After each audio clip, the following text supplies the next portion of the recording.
Hello student, स्वागत है एक बार आपका फिर से मिस्ट्री के यूट्यूब के स्टडी मंत्र चैनल पर। आज हम स्टडी करने वाले हैं फर्टिलाइजेशन इन एंजियोस्पर्म में फर्टिलाइजेशन की प्रोसेस किस प्रकार से होती है, इसके ऊपर हम डिस्कस करने वाले हैं। सबसे पहले हम लोग डेफिनेशन नोट डाउन करेंगे।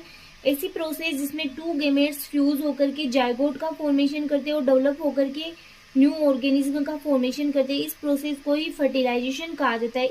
इस रिजल्ट में जाइगोट होता है वो डिप्लॉयड होता है और जो एंडोस्पर्म होता है वो ट्रिप्लॉयड होता है, जिसके अंतर्गत हम लोग स्टडी करेंगे डबल फर्टिलाइजेशन भी इसी के अंतर्गत आ जाएगा। इन क्रॉस फर्टिलाइजेशन में male and female gamete different flower से आते हैं। इन सेल्फ फर्टिलाइजेशन, तो ये एक प्रकार से टर्म हो गई यहाँ पे, क्रॉस फर्टिलाइजेशन और सेल्फ फर्टिलाइजेशन।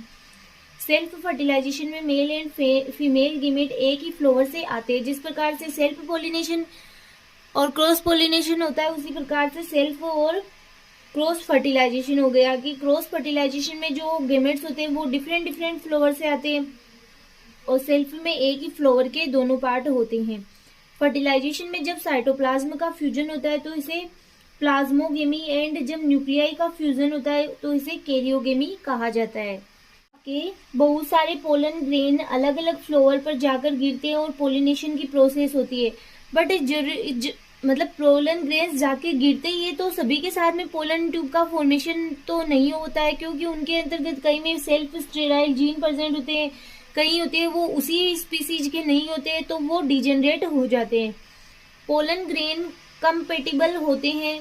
जो पोलन ग्रेन कंपेटिबल होते हैं वो स्टिग्मा पर जाकर पोलन ट्यूब का फॉर्मेशन करते हैं।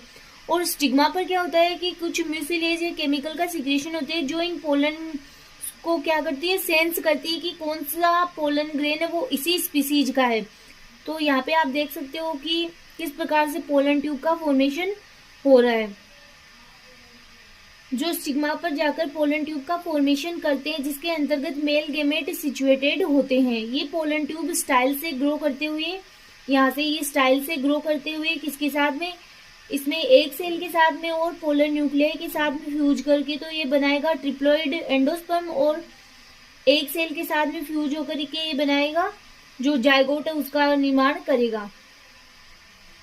जो ये पोलन ट्यूब स्टाइल से ग्रो करते हुए ओवेरी तक जाती है। One male gamete fuse with the egg cell and formation of zygote and one male gamete fuse with secondary nucleus and formation of endosperm. और एंडोस्पर्म कैसा होता है, ट्रिप्लॉइड होता है, क्योंकि यहाँ पे पोलर न्यूक्लियाई 2% होता है। This process is called double fertilization. फिर है आपके जैसे यहाँ पे है डबल फर्टिलाइजेशन, 2 बार फर्टिलाइजेशन। मेल गेमेट कैसा है, हेप्लॉइड है, ये एक सेल हेप्लॉइड एक सेल के साथ फ्यूज होकर के डिप्लॉइड जायगोट का फॉर्मेशन करेगा। फिर मेल गेमेट ये कैसा है, हेप्लॉइड, सेकेंडरी न्यूक्लियस ये के साथ ट्रिप्लॉइड एंडोस्पर्म का फॉर्मेशन करेगा, triploid. The fertilized egg zygote will develop into the embryo, the ovule develops into a seed. तो इस प्रकार से ये फर्टिलाइजेशन की प्रोसेस होती है, इसे ट्रिपल फ्यूजन भी कहा जाता है। और ये हो गया सिंगेमी जिसमें कि जाइगोट का फॉर्मेशन हो रहा है। ये हो गया फर्स्ट फर्टिलाइजेशन, ये हो गया आपके सेकेंड फर्टिलाइजेशन।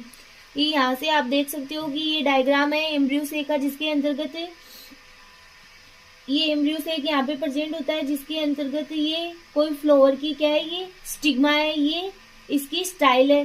तो यहाँ पे स्टिग्मा पे क्या होता है कि जो पोलन ग्रेन है वो आके गिरते हैं, ये पोलन ग्रेन आके गिरे, लेकिन अगर जो इसी स्पीसीज का होगा उन पोलन ग्रेन को ये स्टिग्मा सेंस कर लेती है और यहाँ से पोलन ट्यूब का उन पोलन ग्रेन के साथ में पोलन ट्यूब का फॉर्मेशन होता है। और यहाँ से ये पोलन ट्यूब कहाँ पर जाती है, इसके अंतर्गत 2 मेल गेमेट प्रेजेंट होते हैं, जो कि एक मेल गेमेट तो एक सेल के साथ में फ्यूज होकर के जाइगोट का फॉर्मेशन करेगा और एक मेल गेमेट है वो पोलन न्यूक्लियाई या सेकेंडरी न्यूक्लियस के साथ में फॉर्मेशन करेगा, किसका, एंडोस्पर्म का फॉर्मेशन करेगा, जो कि होगा ट्रिप्लॉइड 3N होगा। Entry of pollen tube into ovule. अब इसमें जो पोलन ट्यूब की एंट्री है वो भी अलग अलग टाइप की से हो सकती है। एक तो माइक्रोपाइल रीजन, एक हो गया आपके जो इंटेग्यूमेंट है उसके द्वारा, तो इनको अब स्टडी करेंगे हम। फर्स्ट है पोरोगेमी। पोरोगेमी के अंतर्गत क्या होता है कि जो पोलन ट्यूब है वो माइक्रोपाइल रीजन से अगर एंटर कर रही है तो इसे कहा जाता है porogamy. When pollen tube enters the ovule through the micropyle region, this is the most common mode of pollen tube, तो ये मोस्ट कॉमन टाइप का होता है। Chalazogamy, when pollen tube enters the ovule through the chalazal end, की तरह से अगर जो पोलन ट्यूब है वो एंटर कर रही है, मतलब चेलिजल एंड की तरफ से इधर से एंटर कर रही है, तो उसे कहा जाता है चेलिजोगेमी। फॉर एग्जाम्पल इसका है बिटुला एंड जुगलेंस। फिर नेक्स्ट है mesogamy, when pollen tube enters the ovule through the integument के द्वारा अगर प्रवेश कर रही है तो उसे कहा जाता है मीजोगेमी। जैसे कि ये हो गया आपके कुकुरबिटा इसका एग्जाम्पल। डायग्राम में देख सकते हो कि तीनों में डिफरेंस किस प्रकार से। फर्स्ट है पोरोगेमी, तो हमने स्टडी किया कि जो पोलन ट्यूब है वो माइक्रोपाइल एंड से एंटर कर रही है, तो ये हो गया माइक्रोपाइलर एंड और ये हो गई पोलन ट्यूब। नेक्स्ट चेलिजोगेमी, तो चेलिजोगेमी में पोलन ट्यूब कहाँ से एंटर कर रही है, इधर से चेलिजल एंड की तरफ से, तो ये हो गया चेलिजोगेमी। यहाँ से एंट्री तो इसकी इधर से ही हो रही ना।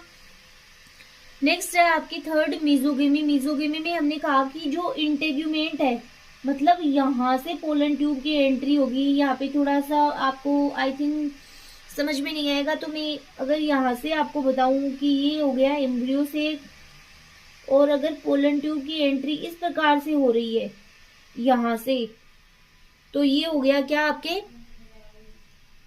मीजोगेमी। तो आप ये नोट डाउन कर सकते हो और इस डायग्राम को थोड़ा आप सही बना सकते हो। इसको भी आप अगर गूगल सर्च करके इसकी इमेज आप देखोगे तो ये आपको सही से क्लियर वहां पे दिखाई देगी और वहां से आप नोट डाउन कर सकते हो। तो ये था आज का आपका टॉपिक। आज के लिए इतना ही। नेक्स्ट लेक्चर में नए टॉपिक के साथ फिर मिलेंगे।